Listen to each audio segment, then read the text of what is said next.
This is Faye Jackson, and I'm the Events Administrator here at NIGP. I'm going to walk you through the online resources on how to arrange a chapter-hosted course. The information for our chapter is now housed in the membership area of our new website. As you can see, there's a wealth of information from general information on chapter, the chapter directory, resources, and even chapter newsletters. We're going to focus on the bottom of the drop-down menu, Host an NIGP course at your chapter. On the left side, you'll see all the information should you want to check on another link or resource. Below the general links, you'll see a listing of the face-to-face courses in the grouping of the length of the course, 3-day, 2-day, and 1-day courses. The standard fees are also listed for each course type. Members refer to those holding NIGP Institute membership. The class minimums are also shown in this area. As you know, our 3-day or foundation courses require 8 attendees to confirm the class. Our 2-day courses and 1-day courses will require between 8 to 15, depending on the course itself.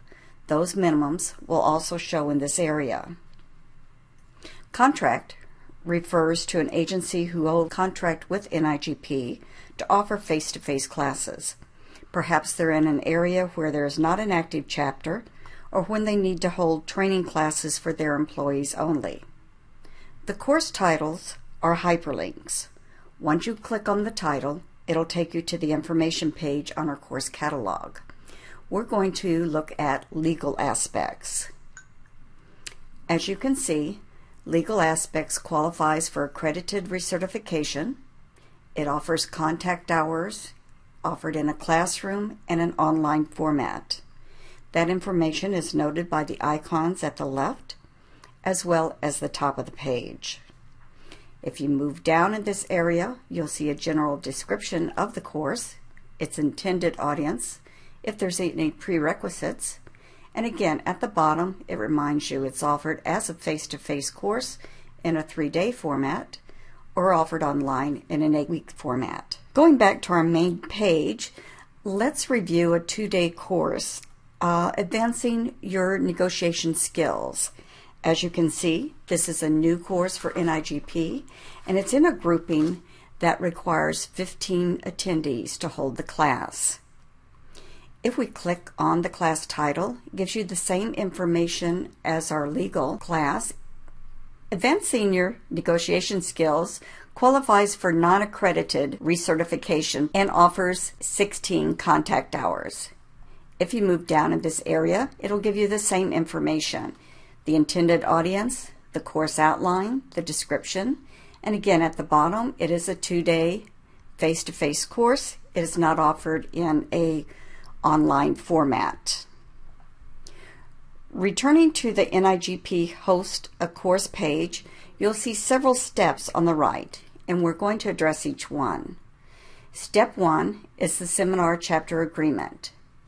This form is signed at the start of each year by your chapter officers and returned to Jennifer Steffen, our chapter relations manager. Step 2 is the resource guide.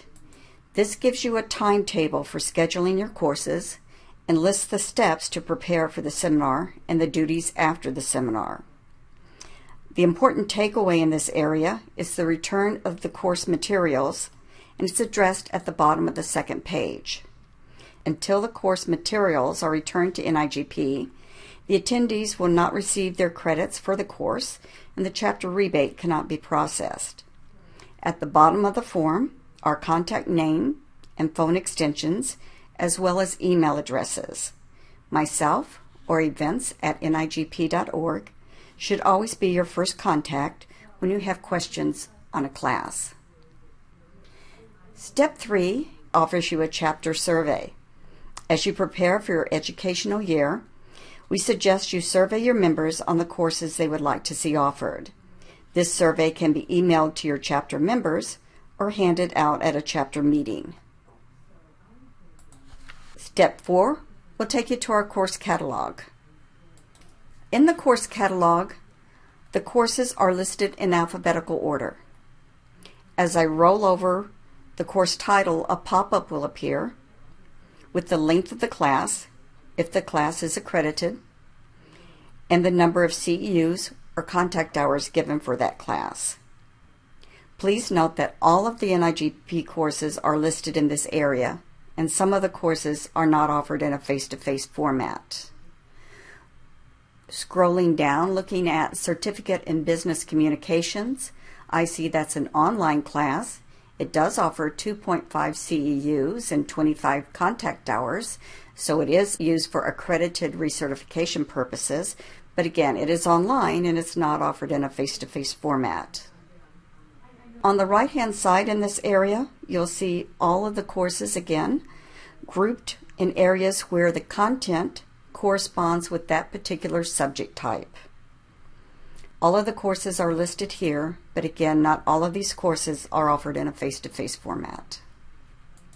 Step 5 is a simple check-off list of the information offered in Step 2. Step 6 is the online seminar request logistics form that I'm sure most of you are familiar with. The asterisk on these forms denotes fields that have to be completed. As you move down, it gives you again the cost for registration fee for each course type. In the seminar location, in this drop-down field, you'll choose a 1, 2, or 3-day course. Once you make that choice, it will give you a drop-down field to choose the particular course you want to schedule. We need a start date for the course. You have the option to request a particular instructor, but please remember it is not guaranteed that that instructor will be able to teach your course. You can also add a second request. Again, you get the drop down, so perhaps you want to choose a 3-day course at this point. You'll have the drop down of the 3-day courses that you can choose, and again, we need the start date. Following this area is a notes field. Perhaps your second course is not being held at the same location. You can indicate that in the notes field here. We also have an area for hotel suggestions. We really only need 1 or 2 hotel names and phone numbers of hotels close to the seminar location.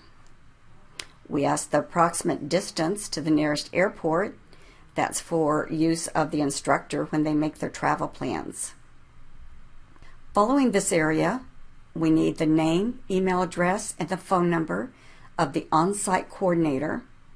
This name and email will be posted online as the class contact.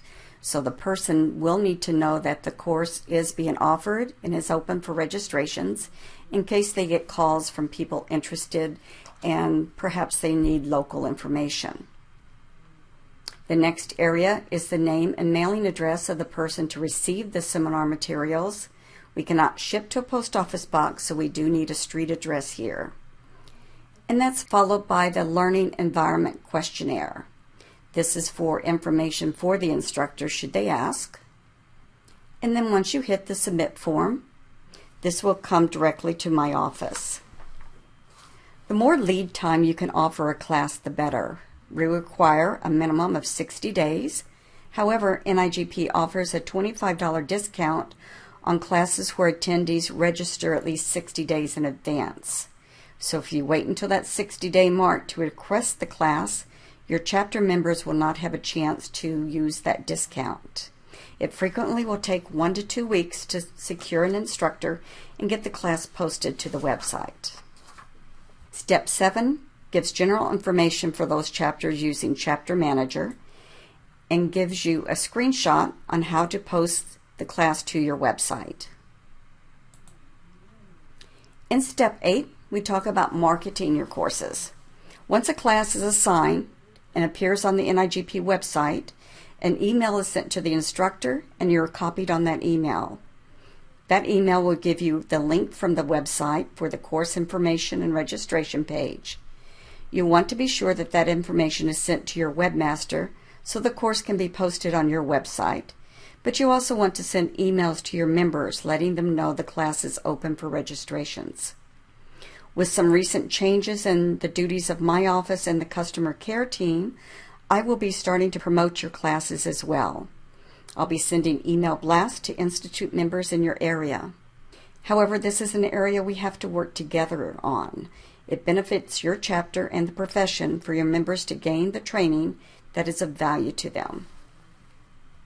Step 9 is general information for the start of the class.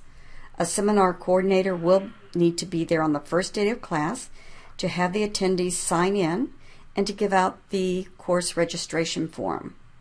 That form, along with the tent cards and evaluations, will come in the NIGP toolkit. And finally, Step 10 addresses viewing your course on our website. If you go to Grow Professionally in the black band at the top left, under Education, take a course. In the Search Upcoming Courses area, you can type in the name of your state and hit Go. I'm going to use Florida as an example. At the left, you'll see where you can refine your request. I'm going to refine this. I only want to see Florida courses, not online courses. And then perhaps I want to sort by course start date. So this will put all of the face-to-face courses in the start date for you. The Register Now button will take you to the information and registration page for that particular course. Let's go ahead and look at procurement tools. You'll see the location of the course. The instructor's name is a hyperlink and will take you to the instructor's bio. The Overview tab is always open. Once you receive notification that the class is on the website, you'll want to look at this area and open the Local Information tab, just to be sure we have the correct information listed for the seminar coordinator. Should somebody contact you as seminar coordinator and want information on registering, perhaps they cannot register online, they don't have a P card or credit card to use, you can advise them to go back to the website, open the Registration and Payment Information tab. In this area, you'll find the fax form that they can print and fax over to customer care. I've covered everything I wanted to cover on planning the courses. I wanted to show you one other area for chapters listed on the main website, and that's resources for chapters. In this area, you'll find a lot of the reporting forms that you may need to send to Jennifer. It also has information on resources and finances. So I wanted you to be aware of that area. Thank you so much.